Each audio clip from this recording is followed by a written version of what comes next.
Welcome to another episode of Chad Sports Talk. He's on. My name's Chad. Take a dive into sports. This is my NFL Week 18 recap video. If you didn't watch any of these games this past weekend, you missed out on some true gems. Had 3 overtime thrillers, 1 complete surprise, another domination, and just it came down to the very last seconds to end Week 18, determine all the positions. We still had the number 1 seed AFC to go for, AFC East Division title, NFC West Division title. 2 positions still left open in both AFC and NFC playoff races. So this was a very high anticipated matchup between a lot of these teams. And a few of these players are looking to build some momentum heading into the postseason to make sure they're not too rusty when time comes to play. But before we dive into all that aspect, if you could go ahead and smash that thumbs up for me. Especially if you like the content I give you, especially, provide you some type of entertainment, some type of value.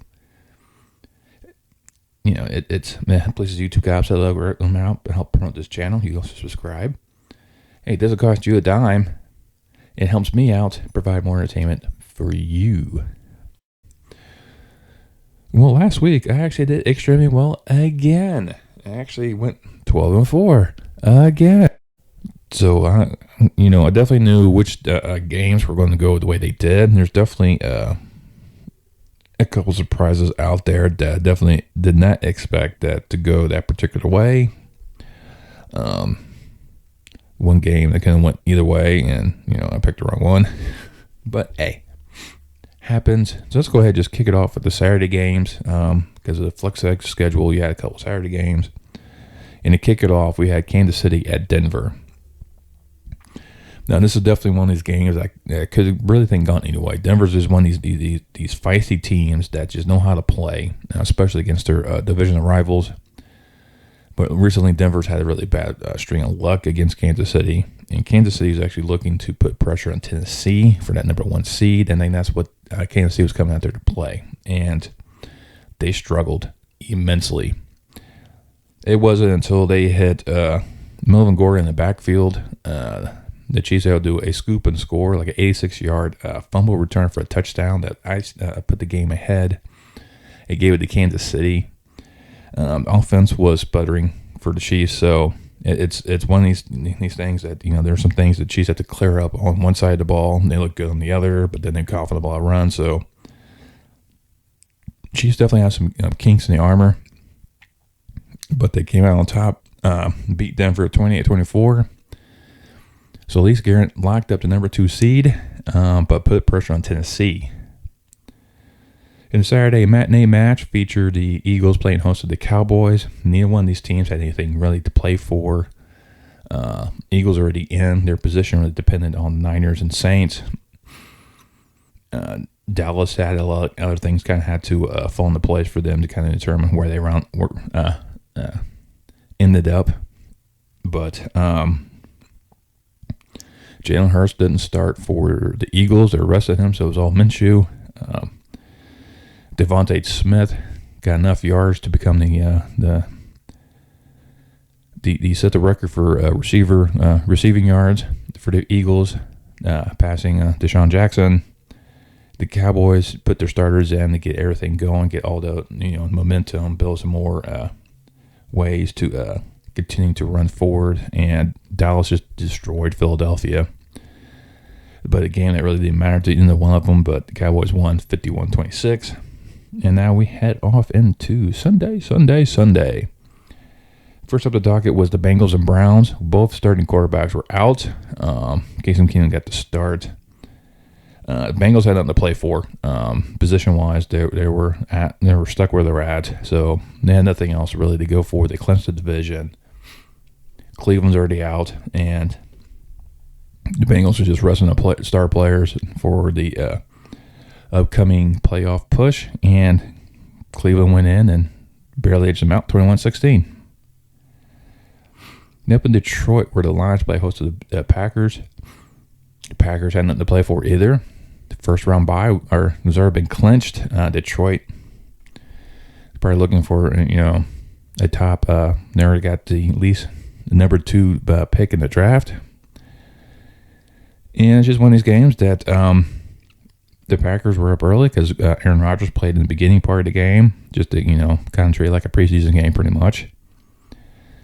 And, Jared Goff came in, did what he normally did, and actually led the Lions to a victory, 37-30. Up there in Minnesota, the Bears were coming into U.S. Bank Stadium, and it started off pretty close between these two, but then Kirk Cousins just came to life. He ended up going like 3 touchdowns. Jefferson ended up getting 100 yards and a touchdown. It was just, Minnesota's offense was a whole lot better than Chicago's. It was just not anything. That fourth quarter was just a huge letdown for the Bears defense. They didn't really do much of anything, and the Vikings won 31-17. Then we head out to New York, where the Giants are playing host to Washington, and Joe Judge actually made some unique comments the previous week. Talk about how his organization wasn't a clown organization. Players weren't hitting each other on the sidelines. They believe in them. But here's the problem, Joe. You don't win. You talk all this talk, but you can't back it up on the field. You make some idiotic decisions, and this poor organization has fell victim to your charm and charisma, and you've done nothing for them. And Washington came in. I mean, it was ugly in the beginning. Trust it. It was even. 6-0 at half, but the Giants had nothing for them. Nothing. And Washington beat them 22-7. In the game that shocked everyone and opened up Pandora's box, basically in the AFC playoff race, the Colts went down to Jacksonville. They had to win to get in. And the team collapsed, completely collapsed. They did not run.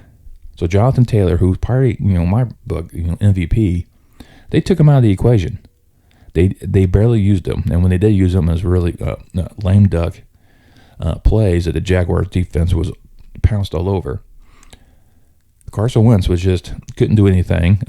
He turned it over, got sacked. I mean, he was pathetic. The Colts defense couldn't do nothing. I mean, Jacksonville's doing everything they had to do. Trevor Lawrence is, like I said, he's the bright spot of this organization. That any coach would really want to go there, and it was an abysmal performance by the Colts overall, as the Jaguars stunned the Colts 26-11, knocking Indianapolis out of the playoffs. Now, I said in my preview that Carson Wentz, even though he's a decent quarterback, will not lead this team to the playoffs. Ta-da! Now we head down to Baltimore, which now things have now lightened up because now they really have a shot. And Big Ben's looking to go on top in this game. T.J. Watt tied Michael Strahan's record for 22.5 sacks in the season. Everyone's going, well, it's a 17-game season. This guy didn't play 2 games. Just imagine if he played one more game, he could have beaten him. I'm just saying. And Huntley was doing everything he could. I mean, Huntley is a quality backup for this organization. He was trying what he had to do to be, get in there. In this game, it went into OT. Of course, it did. But they both tied. It didn't really matter because they both tied. They were both be out, and it just happened to be that way. And they had, Baltimore had to do the things they had to do, but it was enough of the Steelers, Big Ben's magic, that the Steelers escaped Baltimore in a 16-13 victory on the cusp of getting into the playoffs, which all determine what happened Sunday night. But we have a lot more games to get there before we talk about that one. Next up, the Titans visit Houston, and this is one of these games that Tennessee had to play to get that number 1 seed because Derrick Henry should be back in time for the playoffs. So he didn't start this week. He wasn't brought up from the IR, even though he was practicing. They had to get the revenge of the Texans for going to Nashville and beating them. So they got that going for them. So you have that. And Houston's actually one of these surprise teams that seem to have some key pieces there to really build upon. So it definitely Mills was a pleasant surprise for Houston. You just got to find someone to take up Deshaun Watson and get rid of him, and that way they can build off of Mills at quarterback and kind of build around him. Ammendola, he was the old man receiver for him, and he had two touchdown receptions. So the Texans were trying. They were down early against Tennessee, 21-0, but they came storming back.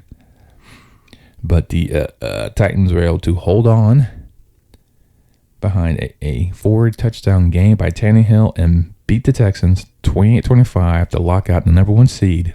So for the AFC, all roads lead to Nashville. In Atlanta, the Falcons playing host to the Saints. The Saints were looking to make a statement to get into the playoffs. They needed this win and some help from the Rams. And, they were just coming out, even though Casey Hill got hurt early in the game. Simeon came in and just did what he had to do. He dominated the Falcons. The Falcons, they were trying to come back late, but it was too late. The Saints defense held up, and the Saints won 30-20. Now, speaking of that game, the Rams were playing host to the 49ers. The Rams need to win this game to ensure their divisional title. If they lost, they'd have the Cardinals lose. And the 49ers needed to win to get in. So, a lot was riding on this one. It was Rams early. They were up 17-0 at one point. But just Jimmy G, which is continuing on that front of the 49ers, was playing havoc on the Rams. The running attack against that LA Rams front was, was phenomenal because the Rams couldn't stop the run. And Deebo Samuel had a passing touchdown and a receiving touchdown in this game. A rushing touchdown. He was missing a receiving touchdown. And this game went into overtime. But of course. And the 49ers got that, a field goal in overtime, so the Rams are coming back, and Stafford threw a pick. That was it. Game was sealed. 49ers won 27-24. It almost felt like a neutral site game. How many 49er fans were in SoFi Stadium? So it's kind of embarrassing for Rams fans to let the 49ers kind of dominate your home sites like that, but it is what it is, and the 49ers are in. So it drops the Rams down to the 4th seed.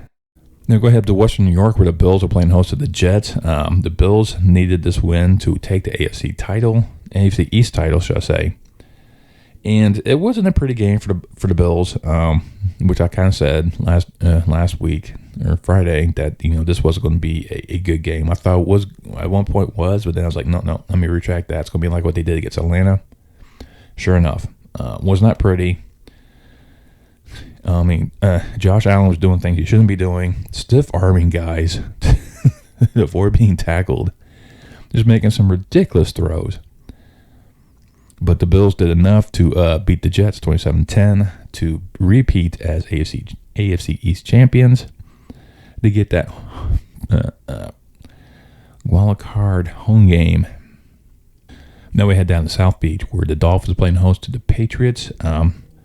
This game towards the end of the season seems to be the Achilles heel for New England for some reason. They always seem to struggle down in Miami. And Miami's one of these teams you don't want to struggle against because they will take advantage.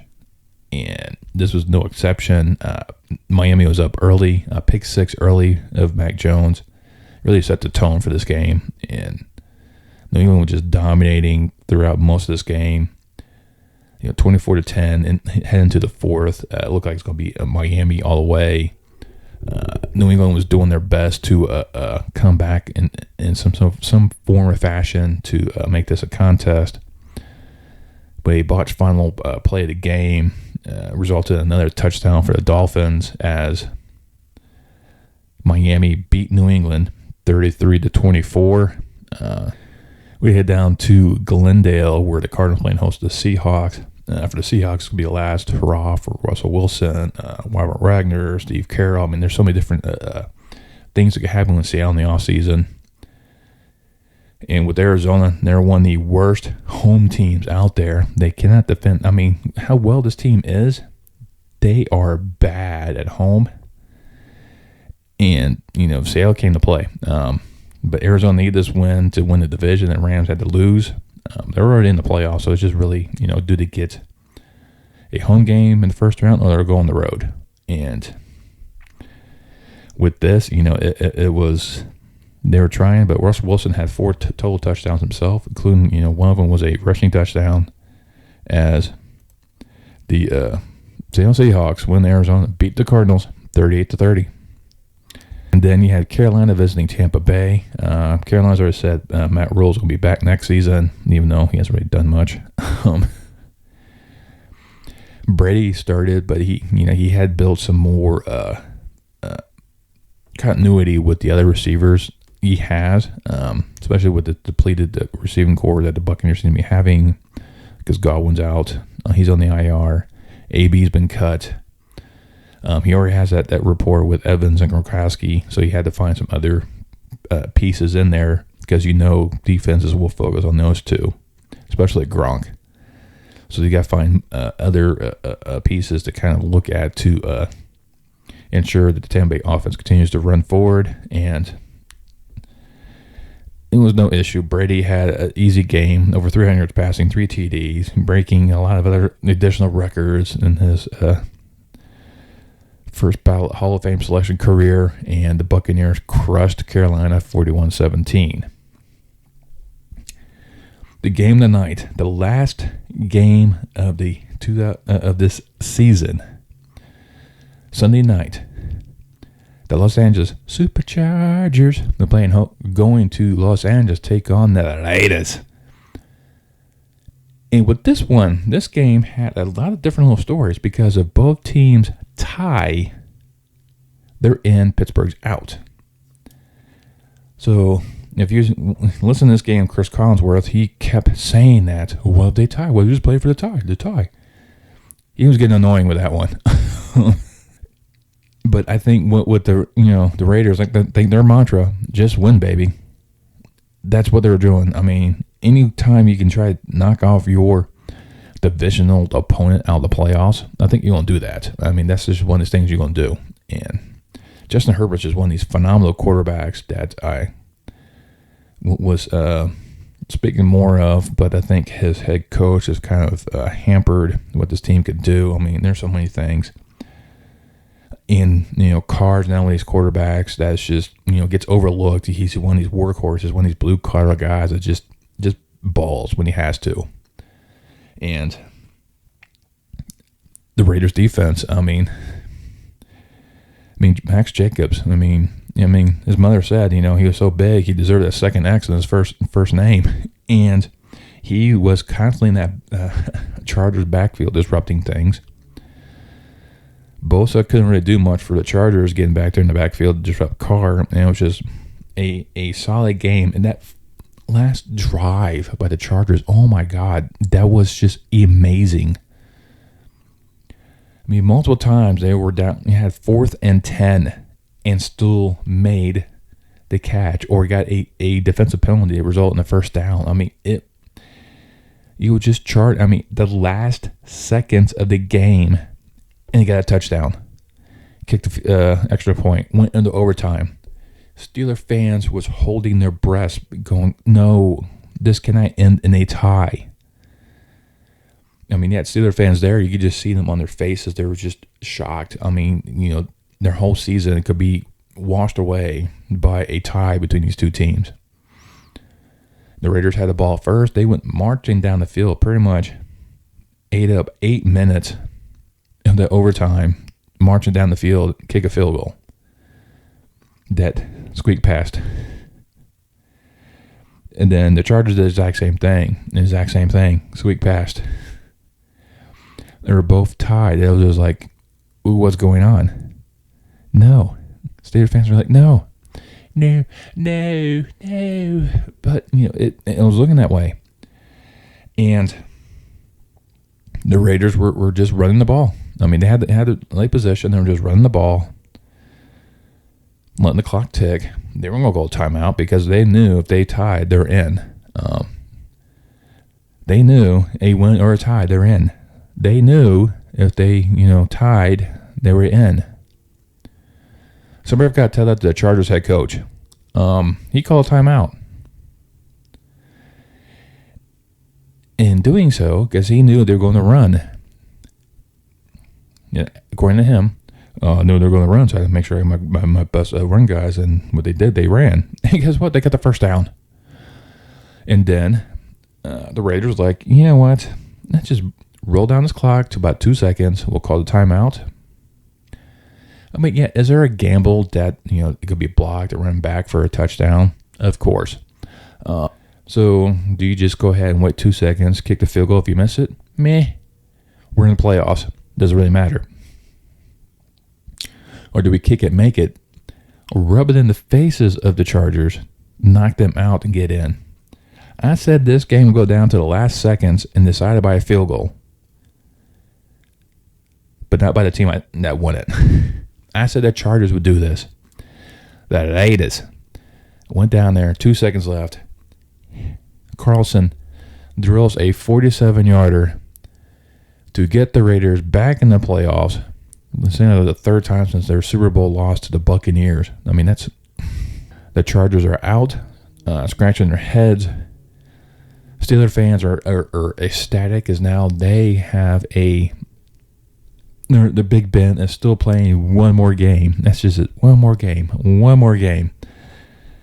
I mean, that was it. I went 12-4. I mean, that was a phenomenal week of football. So many things to really play for.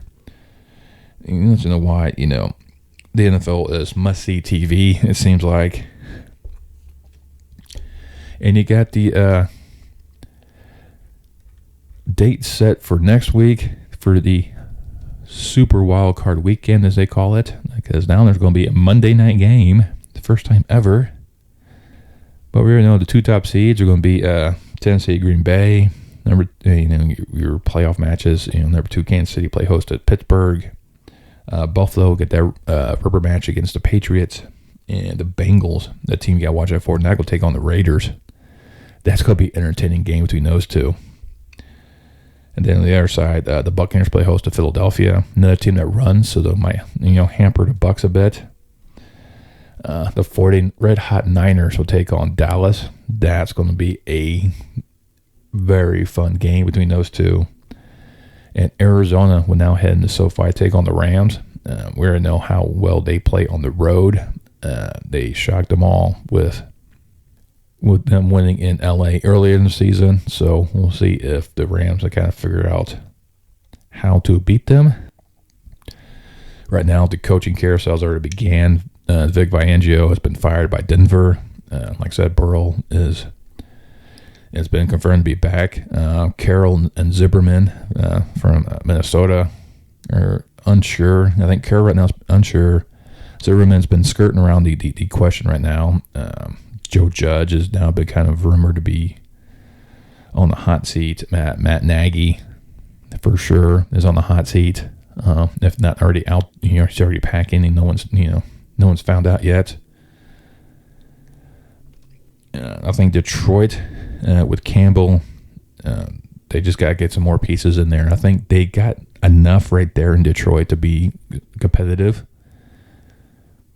They just need to get that spark. It's something probably offensive, defensive playmaker to kind of provide that additional spark for them. Houston, I think they got their coach in place. You just got to build around Mills. So you got to shed Deshaun. Had some late breaking news as I was finishing up this video. Chicago has fired head coach Matt Nagy and GM Ryan Pace. I kind of had the feeling that Nagy was going to be out the door just because of how this team performed after getting that great sophomore season out of Trubinsky. But after that, the Bears, it just fell them apart. In more shocking news, Miami has fired Flores as their head coach, which was kind of a weird thing for me to kind of see because he was part of the catalyst for why this team was doing so well, why he kind of pushed for Tua, and Tua looked out to be a good quarterback, but he's out the door. Zimmer is out the door in Minnesota. He has actually been fired, as well as their GM Spielman, so there's going to be definitely some interesting jobs filling out there. I mean, you got Jacksonville right there with Trevor Lawrence. You got to look at Chicago with Justin Fields. Minnesota looks like an enticing job, especially if all those pieces stay in place. Miami with Tua could be a good thing. Las Vegas, if they don't pick up the interim coach or remove that interim coach tag, which I think they really should. I mean, he did a phenomenal job out there with that. So there's definitely some interesting coaching aspects coming up in this offseason. And I'm sure the returning wheel of the coaching carousel will begin to spin even faster. So you might see a couple more of these coaches find themselves with a new job, but only time will tell. These playoff matches coming up are going to be phenomenal. The Super Wildcard weekend is going to be super. It's going to be huge. So it's just one of these things you have to look out forward to, and I'm looking forward to those games. Because this past week was a joygasm of games, especially when you have 3 overtime thrillers to really determine, and especially a late night thrill last night to find out who those last teams are in the playoffs are. Give poor Steeler fans a heart attack. But hey, this is why we watch NFL. It's great. I mean, it's just pure enjoyment to watch these guys go at it and spend all this time battling each other. And now we're down to the final 14 to determine who's going to be this year's Super Bowl champion. So hey, just let me know down below. Are your 2 picks you had beginning the season still in as your playoff or Super Bowl, should I say, participants? If not, who are your picks now? My 2 since the beginning of the season have been the Chiefs and the Packers, and they're both in. I think the Packers road's a little bit easier than the Chiefs. Chiefs got to play that little extra game. They have to go through Nashville, which I don't think would be too much of an issue, but, they have that one. And right now, I don't think I want to play Cincinnati. Or the 49ers. Those are the 2 hot teams right now. So, let's put it out there. But, hey, just let me know what you think. When you're there, like I say, you can smash that thumbs up for me. Give me a like, especially if you like this content. You can also subscribe. It doesn't cost you a dime. It helps me out, provide more entertainment value for you. And I will see you next time on Chat Sports Talk.